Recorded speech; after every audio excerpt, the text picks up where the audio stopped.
صلى الله عليك يا ابن رسول الله صلى الله عليك يا رسول الله وعلى أهل بيتك الطيبين الطاهرين صلى الله عليك يا أبا عبد الله يا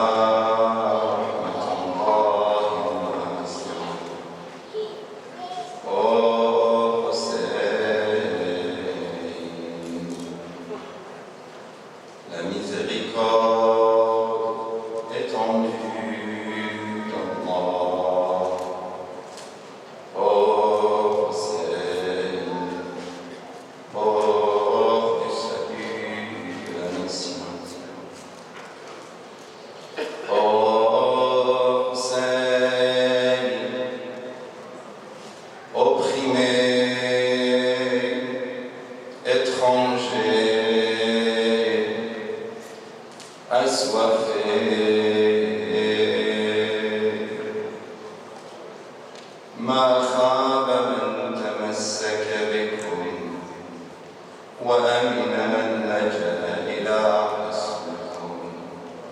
Tous ensemble. سيدي يا ليتنا كنا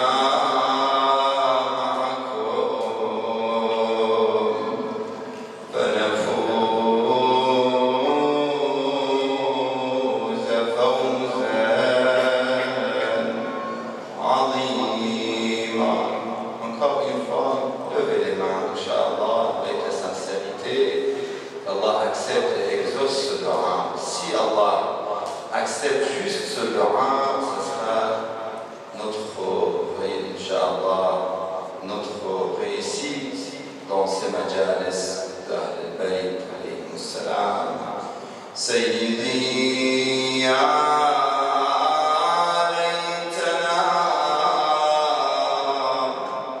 kunna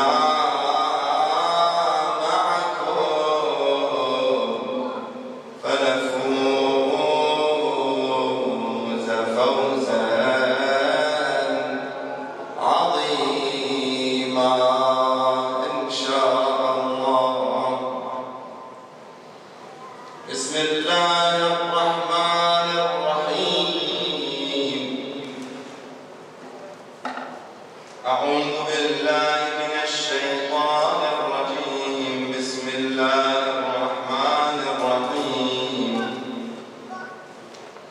فأنجيناه وأصحاب السفينة وجعلناها آية للعالمين.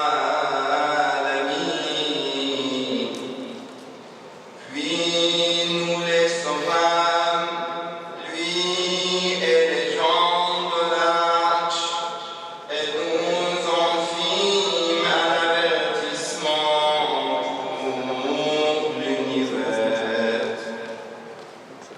Décorez notre majlis avec salat ala Muhammad wa ali Muhammad.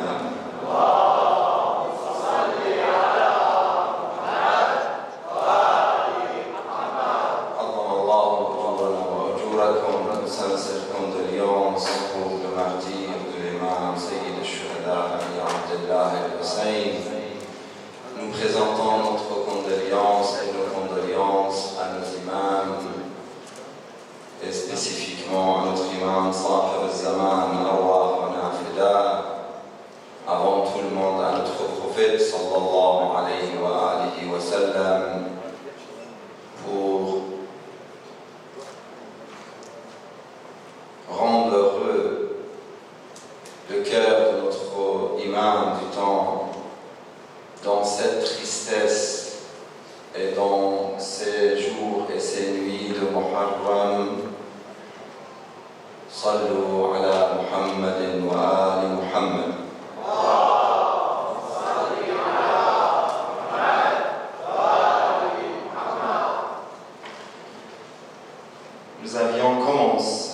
Nous avons commencé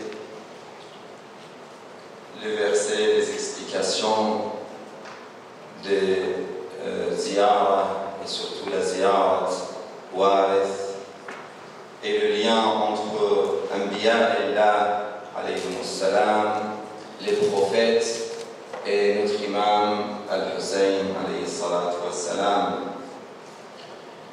Nous avons expliqué les nuits précédentes comment l'histoire de Nabiyillah Adam peut être un exemple pour nous. Il y avait plusieurs leçons dans son histoire. Assalamu alayka ya warith Adam safwatillah. Salut sur toi, ô héritier de Adam, l'élu d'Allah, safwatillah. Allah a choisi Adam pour qu'il soit le premier être humain créé par Allah pour être le prophète et le père des prophètes. Après, est-ce qu'il y avait des autres humains avant lui? Est-ce qu'il y avait des autres prophètes dans un autre monde ou dans le même monde? Tout cela, c'est des questions qu'on évoque souvent. Ce n'est pas notre sujet, mais on sait très bien que Allah subhanahu wa ta'ala lui a donné cette grâce d'être Abul Anbiya, le père des prophètes. Comme notre prophète Muhammad sallallahu alayhi wa sallam,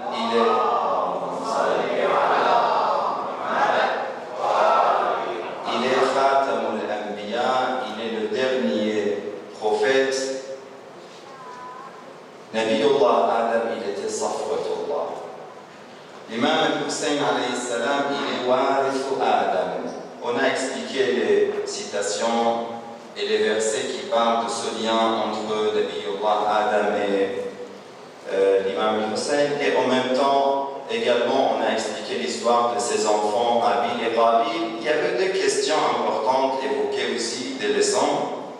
Concernant la jalousie, on a dit que comment la jalousie a tué l'humanité au début de cette histoire de Adam. Ça veut dire, on voit que les enfants même de Adam, ils se sont trouvés avec cette jalousie et les crimes qu'on a eus par Qabil à cause de cela.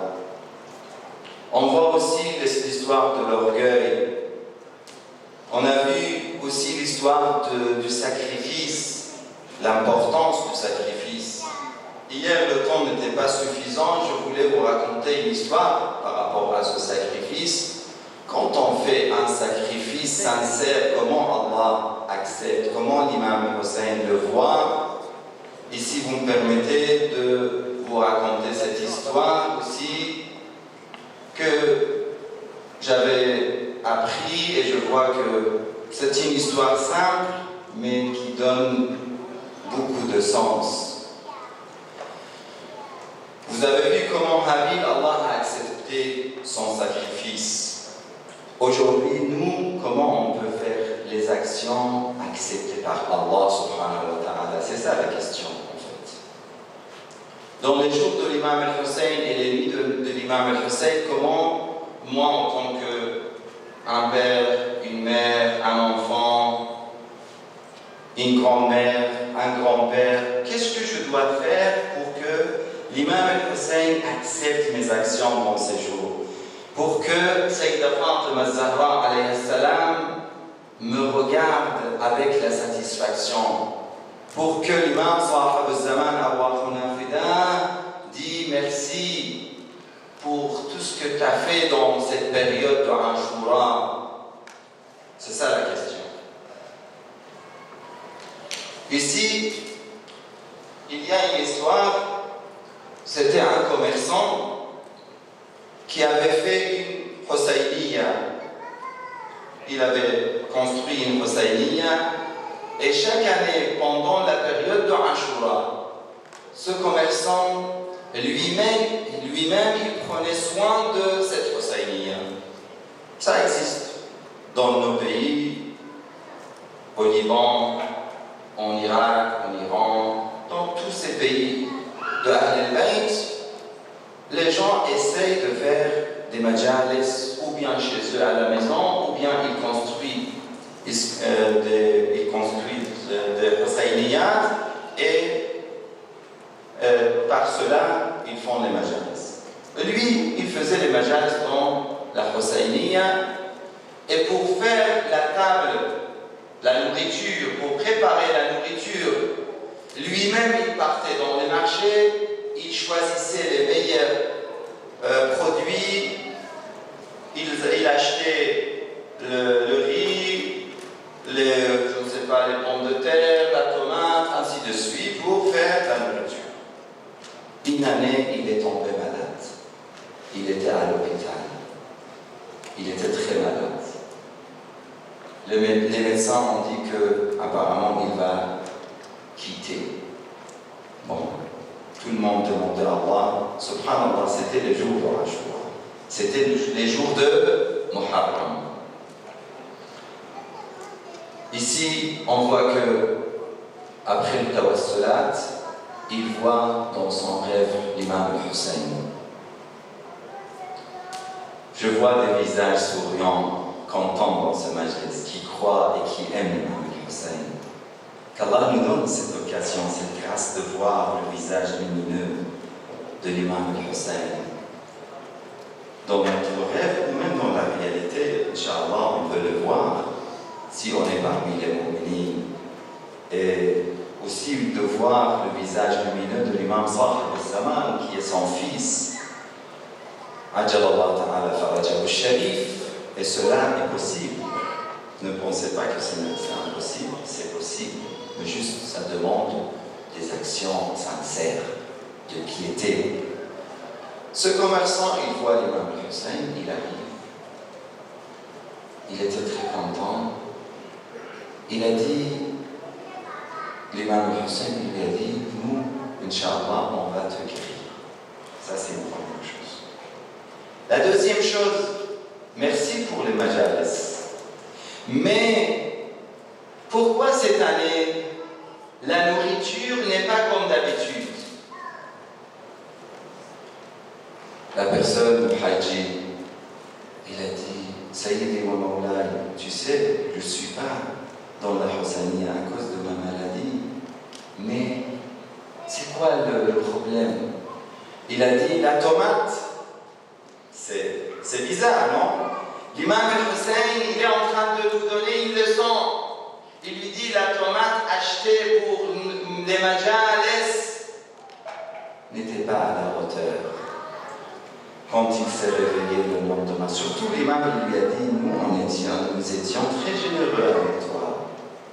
Sincèrement, les gens qui font lien, qui ont un bon lien avec l'imam al-Hussein, ils auront la meilleure récompense de l'imam al-Hussein. Ce n'est pas seulement la récompense économique, matérielle, ce n'est pas seulement l'argent, ce n'est pas seulement la maison ou la voiture, non. C'est beaucoup plus que ça. D'avoir une belle vie, avec une belle famille, avec une bonne femme, avec un bon mari, avec des bons enfants. Et encore, la connaissance, la bonne relation, la bonne relation avec les gens et ainsi de suite. Lui, il a dit, on était très généreux avec toi. Cette phrase a touché cette personne et son Hajj. Le lendemain, quand il s'est réveillé, il a appelé directement le responsable, parce que pendant sa maladie, il y avait quelqu'un, un directeur, par exemple, de son commerce, qui prenait soin et qui était responsable de la Husayniya pour prendre soin. Et il avait demandé de faire attention, de faire la meilleure nourriture. Il a appelé le monsieur, il a dit, ça va? Oui, ça va bien, très bien. Bon, les majalis, bon, comment? C'est très bien, tout va bien. Il n'y a aucun manque, il n'y a aucun manque. Il a dit, et les tomates? Les tomates. Il a dit, oui, les tomates que tu as achetées, ce n'était pas à la hauteur. Il a dit, c'est vrai. Mais qui t'a dit ça? Il a dit, mais peut me dire ça? C'est l'imam al-Hussein qui m'a informé. Pourquoi tu as fait ça? J'avais honte. Il a dit parce que, malheureusement, je suis désolé, mais j'étais un jour, ça veut dire dans les jours que je faisais les courses, j'ai vu qu'il y avait des tomates pas chères et je profitais de l'occasion. Il a dit pas cher, mais c'était pas de bons tomates. Pour la majal, c'est l'imam al-Hussein, tu dois toujours acheter les meilleurs produits. Ça, c'est une petite histoire. Je sais que ce n'est pas une grande histoire, mais avec ces genres d'histoires, on peut comprendre que tout ce qu'on peut faire dans cette vie, et bien sûr, tout ce qu'on fait dans cette vie, c'est surveiller. Surveillé par l'imam al-Hussein, surveillé par l'imam al-Hujjah, surveillé par Rasulullah. Le Coran parle de ça.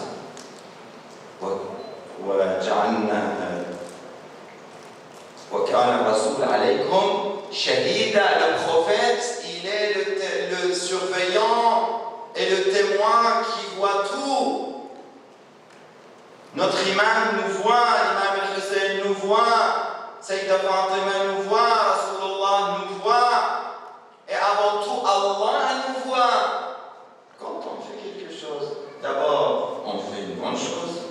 Deuxièmement, on fait attention, pas seulement à la qualité de cette question, mais aussi à la qualité matérielle, mais aussi à la question morale.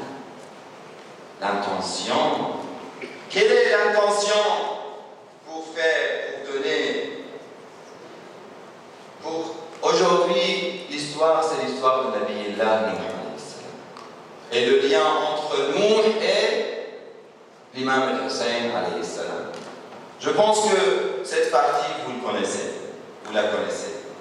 Le verset, Allah dit فَأَنْجَيْنَاهُ وَأَصْحَابَ السَّفِينَةِ وَجَعَلْنَاهَا آيَةً لِلْعَالَمِينَ. Nous les sauvâmes, lui et les gens de l'arche. Ici, dans le riwayat de Ahl al-Bayt, on voit le lien entre cette arche et comment Allah a sauvé Ashab al-Safina, les gens de l'arche, et l'imam al-Hussein alayhi salam. Et on a un hadith très connu. Inna al-Hussein misbah al-huda wa safinatul najat. Certes que l'imam al-Hussein est la lampe de la guidance et l'arche de wa safinatul najat, du salut. Si tu veux avoir le salut, tu dois être dans le bateau et dans l'arche de l'imam al-Hussein. Man rakibaha naja wa man takhallafa anha ghariqa wa hawa. C'est l'arche de Ahl al-Bayt. Salawatullah wa salamuhu alayhim. Combien de personnes ils sont montés dans l'arche de Noé? Vous savez combien de personnes? Après 950 ans de da'wah, il les a appelés Laylan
al-insan.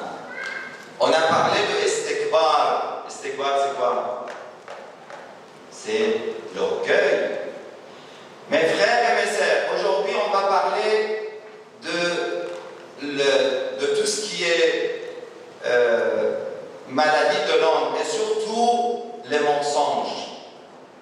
Pourquoi j'ai choisi ce sujet en lien avec Nabiyullah Nuh? Vous savez pourquoi? Car Allah subhanahu wa ta'ala, quand on vérifie, quand on cherche dans le Coran, on voit il y a 27 versets qui parlent de Nabiyullah Nuh alayhi salam. C'est-à-dire pas qui parlent beaucoup plus que ça. Mais dans 27 versets, on a cité le nom de Nuh alayhi salam, pour être plus exact. Dans les 27 fois qu'on a cité le nom de Nuh alayhi salam, quand on cherche, on voit que plusieurs fois le terme kadaba, kadiba, le mot mentir est répété. Vous voyez, je peux vous donner quelques exemples. Wa in yukadhibuka ya Rasulallah. Si ils sont, ça veut dire ils te refusent et ils mentent. فقد كذبت قبلهم قوم نوح وعاد وثمود. Avant eux, déjà ils ont menti qui? Le peuple de Noé, de Had et Thamoud. Un autre verset. وقوم نوح لما كذبوا الرسل. La même chose. Le mot كذب. كذبت. Un autre verset. كذبت قوم نوح المرسلين. Sourate Ash-Shu'ara. Pourquoi le mensonge? Pourquoi? Le mensonge, quel est le lien entre le mensonge et l'orgueil et le kibr? Parce que dans le verset de Noé, on a l'idée de l'orgueil, de l'istikbar. Stakbar ou stikbar, dans la langue arabe, quand on dit stakbar, déjà c'est beaucoup. Mais si on dit stakbar, stikbar, ça veut dire c'est le summum de l'istikbar. Et c'est vraiment l'ignorance de l'être humain quand il est orgueilleux. Parce qu'il est ingrat. Quand on voit l'histoire de cet orgueil, on se rappelle de qui? Dites-moi. Surtout les jeunes dans les majlis. Vous connaissez l'histoire, les histoires dans le Coran par rapport à l'istikbar, à l'orgueil. Est-ce que les plus grands qui se considéraient grands à l'époque, est-ce qu'ils ont pu faire quelque chose avec l'istikbar? Regardez, tout le monde, nos enfants, alhamdulillah, ils connaissent Surat al-Fil. Vous connaissez Surat al-Fil? Alam tara kayfa fa'ala, ça c'est une petite sourate qu'on apprend toujours à nos enfants. Alam tara kayfa fa'ala rabbuka, lisez avec moi. Bi ashabil fil. Alam, masha'Allah, wa arsala, masha'Allah, tarmihim bihijaratin min sijil faja'alahum ka'asfin ma'kul. Quelle est l'histoire de Ashab al-Fil? Subhanallah, Allah, chaque fois, quand il envoie le châtiment vers un peuple ou vers une personne, est-ce qu'il envoie des châtiments très grands? Non. Allah dit au plus grand qu'avec des petites choses, je vous détruis. Je vous écrase. Ashab al-Fil, il est venu à l'époque avec les plus grands éléphants de l'époque, de l'Inde, de l'Afrique, pas des éléphants que vous trouvez dans les eaux. Hein. Non, beaucoup plus grand que ça. Et il avait pensé, avec les éléphants, il voulait détruire la Kaaba. Il avait pensé qu'il est le plus fort dans son époque. Mais il y avait des gens pieux. Le grand-père de Rasulullah sallallahu alayhi wa sallam, vous connaissez l'histoire, il était assis. Il est arrivé, il a dit, qu'est-ce que tu me demandes? Il dit, ne fais pas mal à mes chameaux.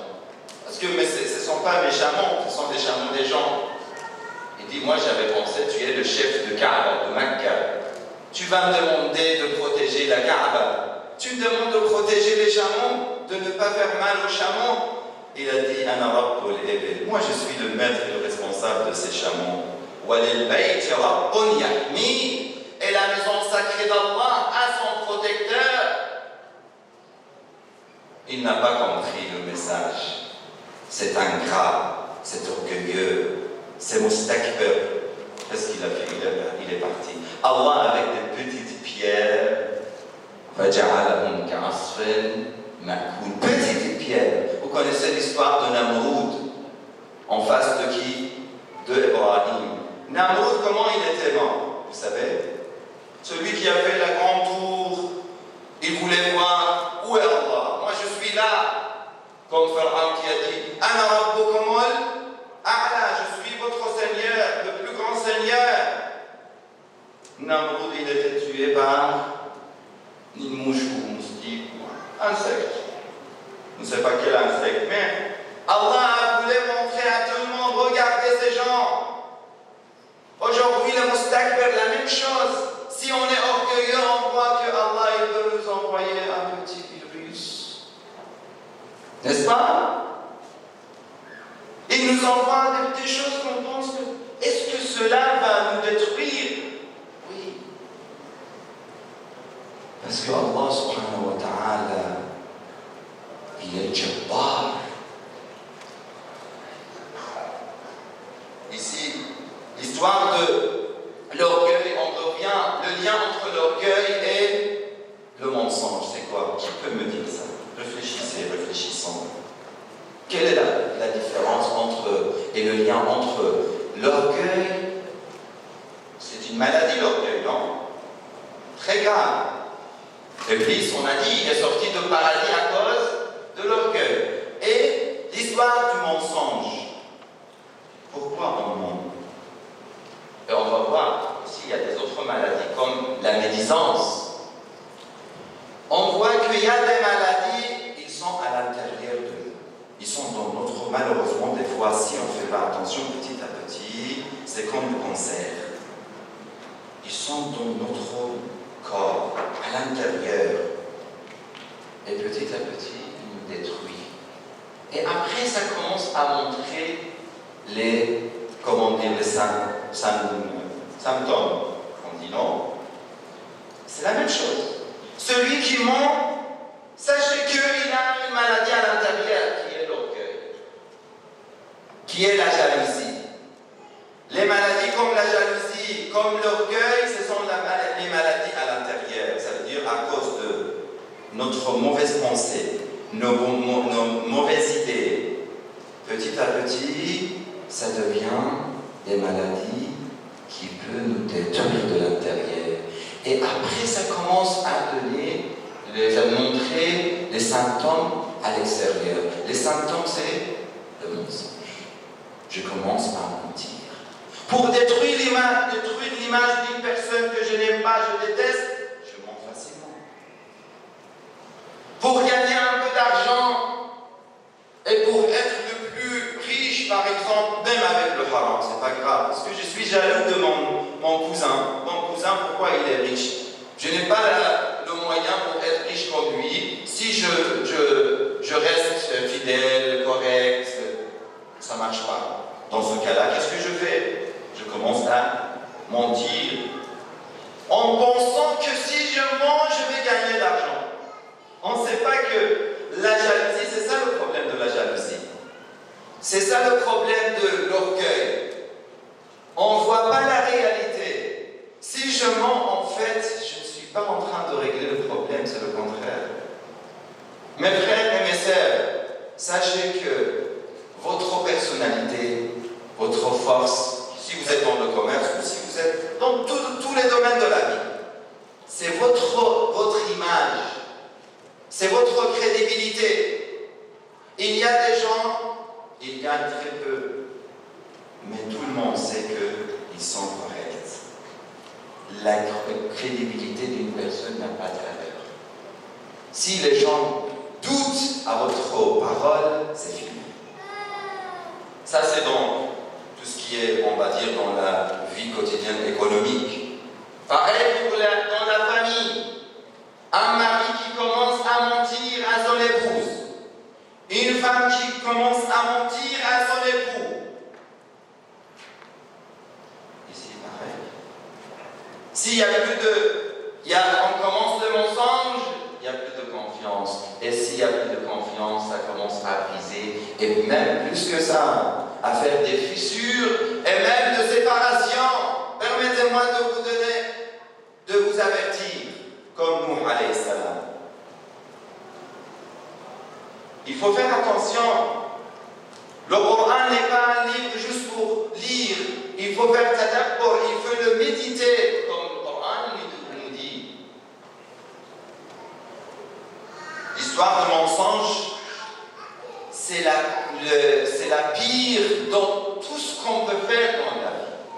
Parce que c'est le début de tous les... Ça veut dire, on est en train, au lieu de se soigner,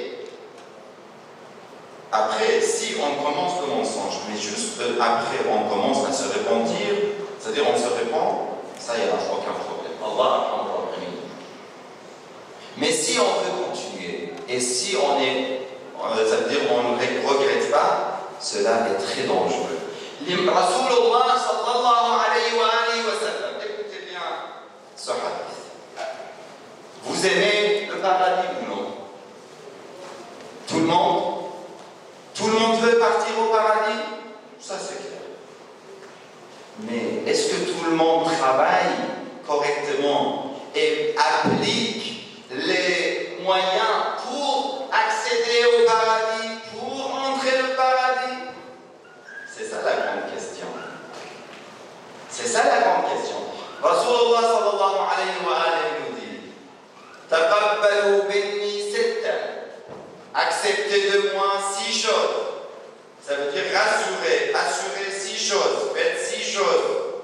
Ataqabbalu lakum al-jannah. Si vous le faites, ataqabbalu lakum al-jannah. Je vous garantis le paradis. Qui garantit le paradis? Rasulullah.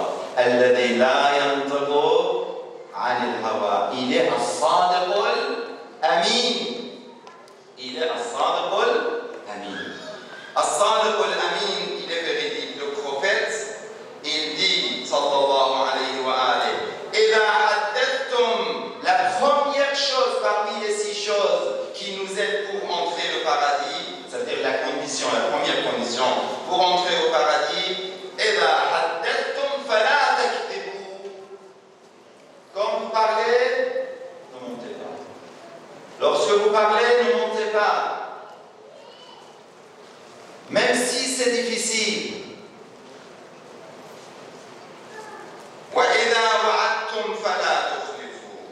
Si vous donnez une promesse à votre fils, à votre femme, à votre ami, à votre voisin, la tukhlifu. Il ne faut pas revenir. Ne manquez pas à votre promesse lorsque vous la donnez. La troisième, ne trahissez pas lorsque l'on est confié à vous. L'on s'est confié à vous. Attention.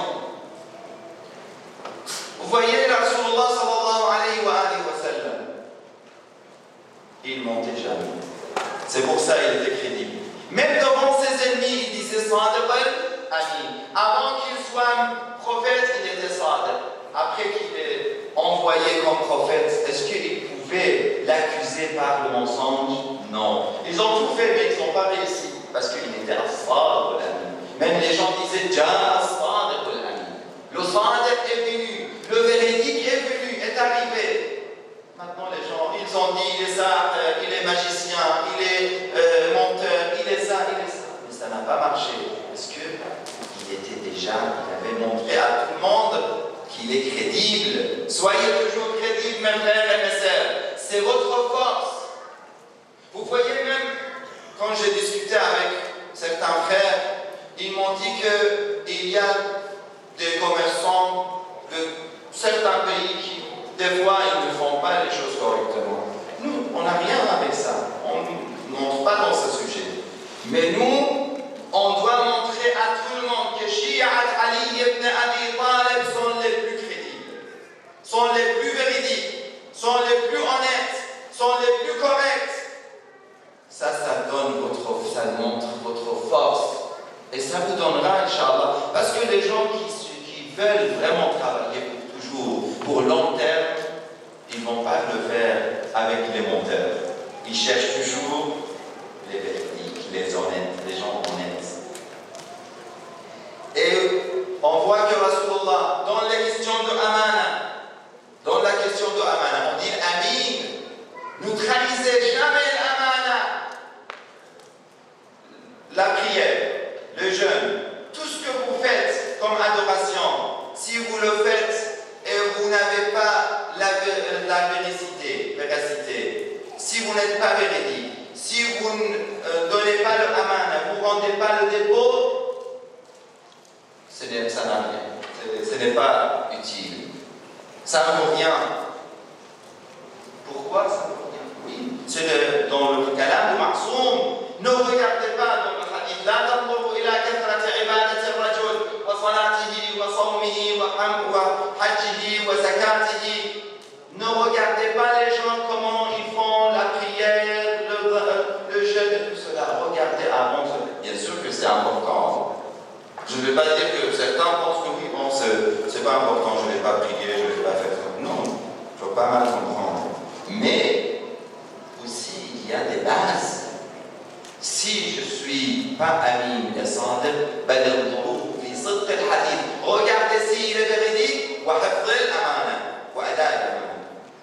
j'avais raconté cette citation, je pense, de l'imam Zayn al-Abidin. C'est incroyable. L'imam Zayn al-Abidin, il avait dit que si l'assassin est celui qui a tué mon fils, mon père, il a égorgé mon père, Sayyid al-Shuhada, l'imam al-Hussein alayhi salam, s'il me donne son épée, ça veut dire comme amana, il laisse son épée chez moi comme amana, comme dépôt, même si lui il me fait ça, la wadatu ilayhi.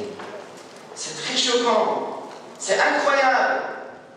Shimr ibn Dhil Jawshan, la'anatullah alayhi, le tueur de l'imam al-Hussein, s'il donne son épée amana à l'imam al-Abdi, l'imam al-Abdi va le rendre, lui rendre l'amana. Ça pour nous montrer l'importance de l'amana.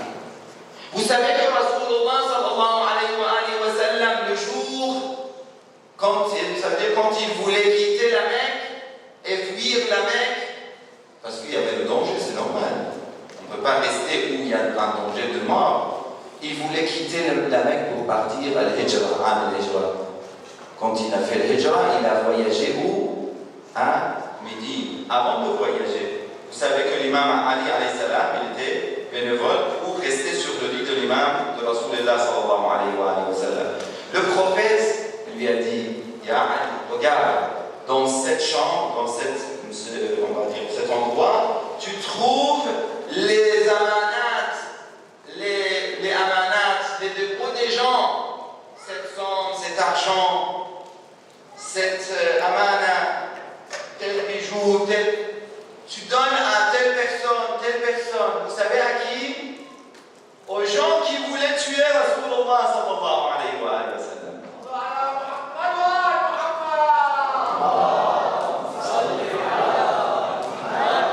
Ça veut dire juste que ce jour-là, les mouchriquins qui accusaient Rasulullah qu'il est menteur, qu'il est magicien, qu'il n'est pas prophète, qu'est-ce qu'ils faisaient? Ils ne trouvaient pas un endroit plus assuré, c'est-à-dire garanti et sûr que Rasulullah sallallahu alayhi wa sallam. وإذا اؤتمنتم فلا تخونوا وغضوا أبصاركم واحفظوا فروجكم وكفوا أيديكم وألسنتكم. On va parler, Inch'Allah, de kufu, de ces parties des langues liées à la médisance, Inch'Allah, la prochaine fois. Bi'idhnillah ta'ala. Vous voyez que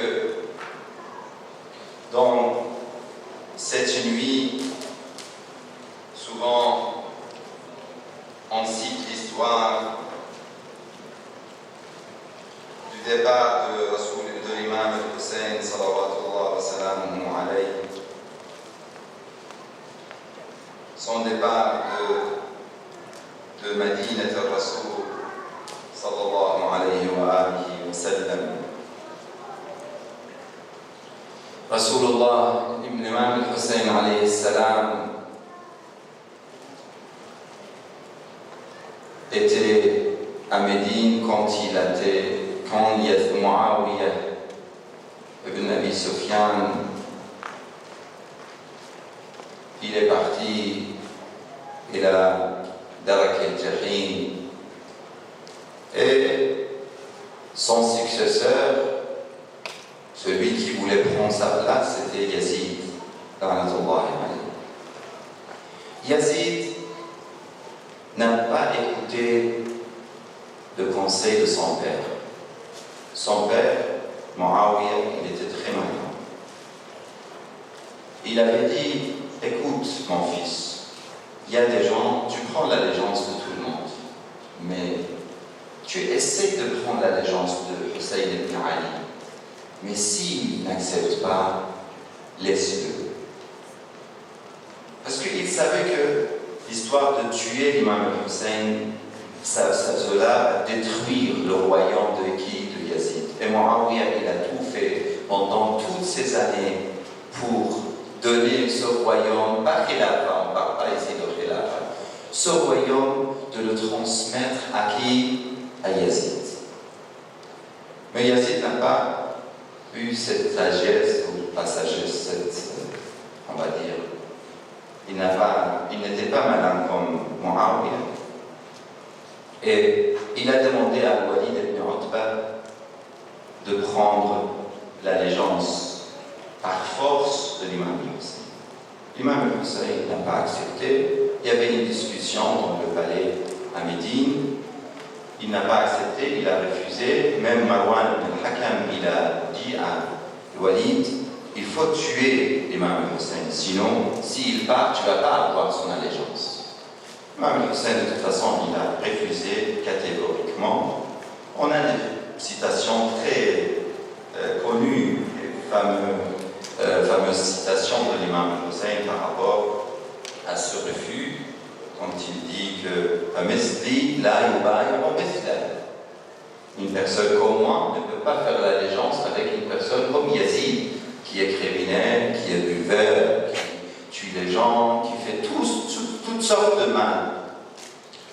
Et l'imam Hussein, mais ce qui est décevant, que l'imam Hussein, il part de chez lui, de ce palais, chez lui à la maison, et les seuls qui étaient autour de l'imam Hussein étaient qui?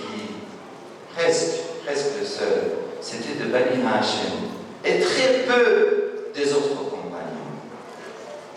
Ce qui est grave, que l'imam Hussein, le petit-fils du prophète, soit à Médine, et les gens de Médine qui aiment l'imam Hussein, on va voir dans l'histoire, ils aiment l'imam Hussein, mais ils ne protégeaient pas le petit-fils du prophète, sallallahu alayhi wa alayhi.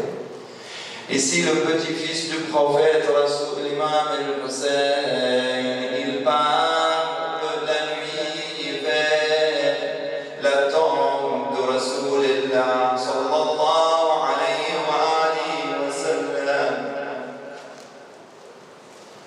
quand il arrive, il fait 2 rak'at de prière.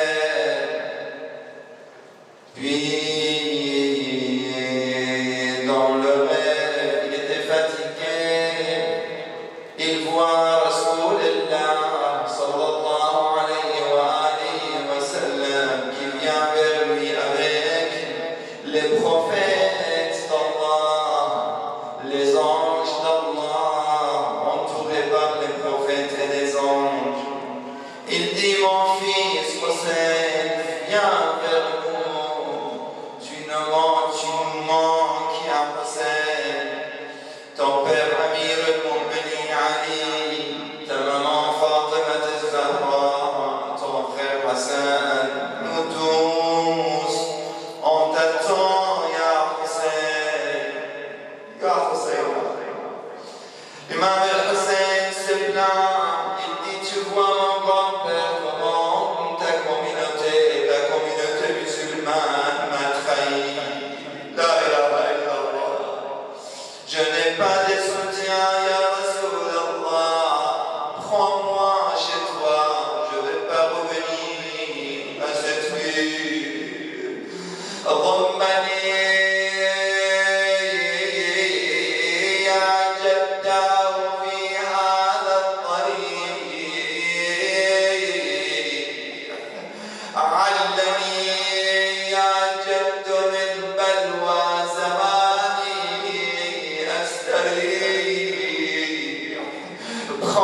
pas vous expliquer la raison.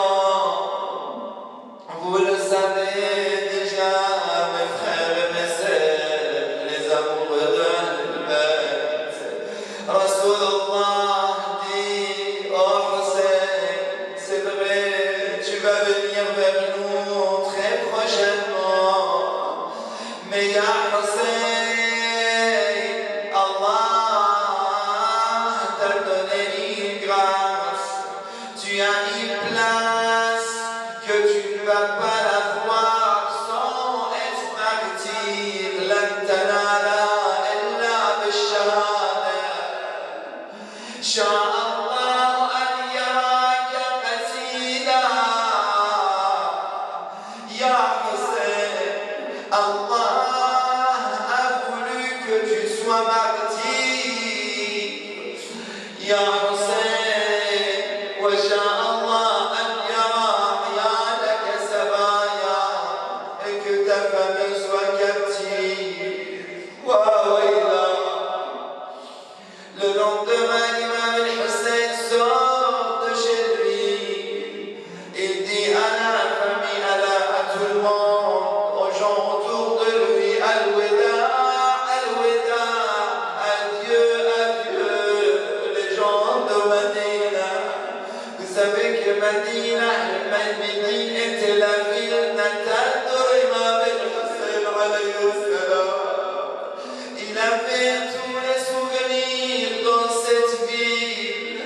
Chaque coin de la ville de Médina, il y avait des souvenirs de Rasulullah, de l'imam Ali, de Sayyida Fatima, sa maman opprimée. Comme l'imam al-Rada, devant l'imam al-Rada, rahimallah ta'bel, quand il dit ces vers de poésie devant l'imam al-Rada alayhi salam, l'imam al-Rada pleure fortement quand il lui dit Madaris ayatin khalat min tilawatin.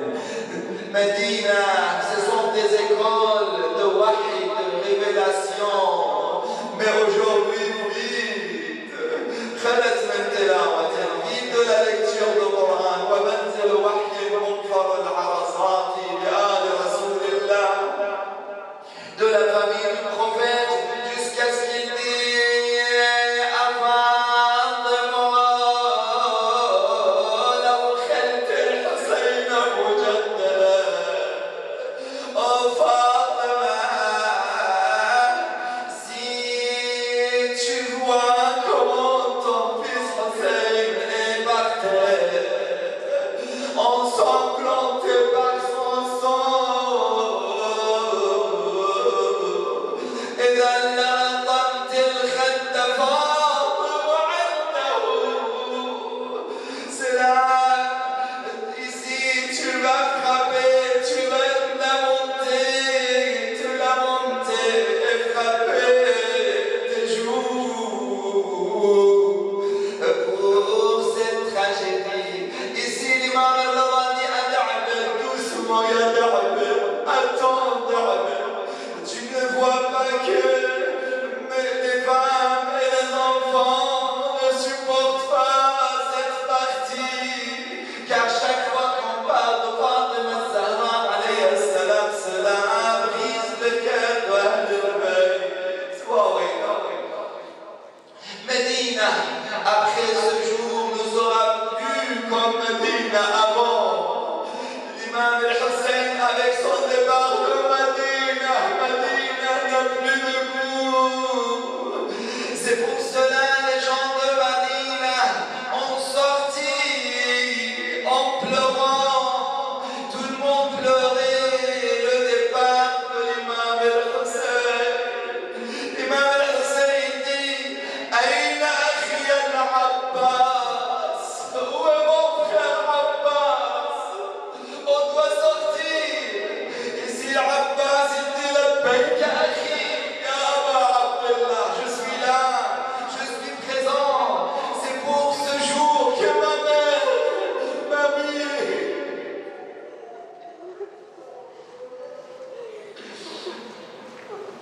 Ma mère m'a mis au monde. Ya Aba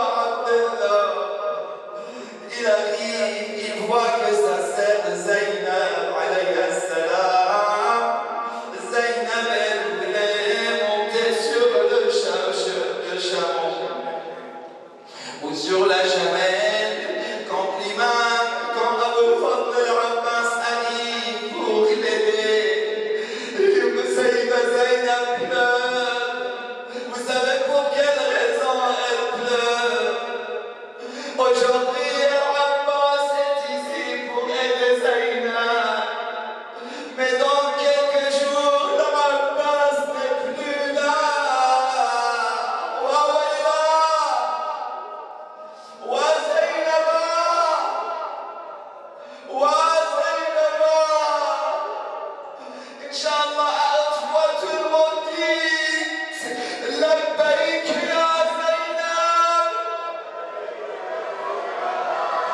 Labbaïk ya Zainab. Labbaïk ya Zainab. Tu vois, ya Zainab, tous ces gens ici, dans cette ville, dans ce pays béni en Côte d'Ivoire, ils te pleurent, ils disent Labbaïk ya Zainab. En fait, quand vous dites Labbaïk ya Zainab, en vérité, c'est quand vous dites Labbaïk ya Rasulallah. Car Rasulallah sera satisfait quand vous aimez sa famille et surtout cette fille est très proche du cœur de Rasulallah. On ne parle pas beaucoup de ce lien entre Zainab et Rasulallah. Sallallahu alayhi wa sallam. Mais Inch'Allah, un jour je vous raconte une histoire qui brise le cœur entre Zainab et Rasulullah sallallahu alayhi wa sallam. Zainab, elle monte, tout le monde va partir, ils sont prêts pour partir. Soudainement, ils entendent la voix d'une petite fille qui dit Abaya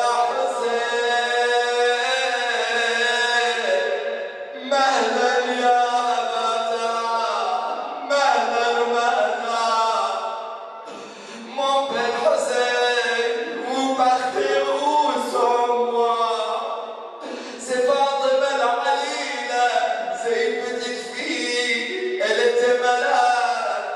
À cause de ça, l'imam al-Hussein a laissé cette fille chez Salama, la femme, l'épouse de Rasulullah sallallahu alayhi wa sallam. L'imam al-Hussein arrive, ma fille, tu dois rester. Elle a dit, mon père, sans vous, je perdrai ma vue. Mon père, comment tu peux partir? Je ne peux pas supporter la vie sans sentir ton parfum.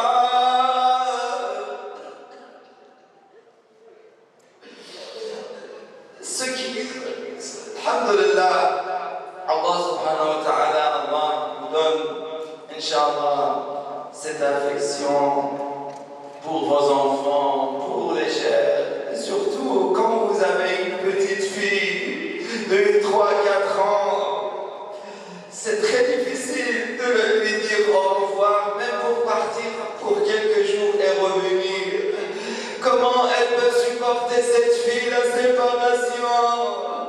Surtout quand elle entend que c'est un voyage sans retour. Wa wayla. La hawla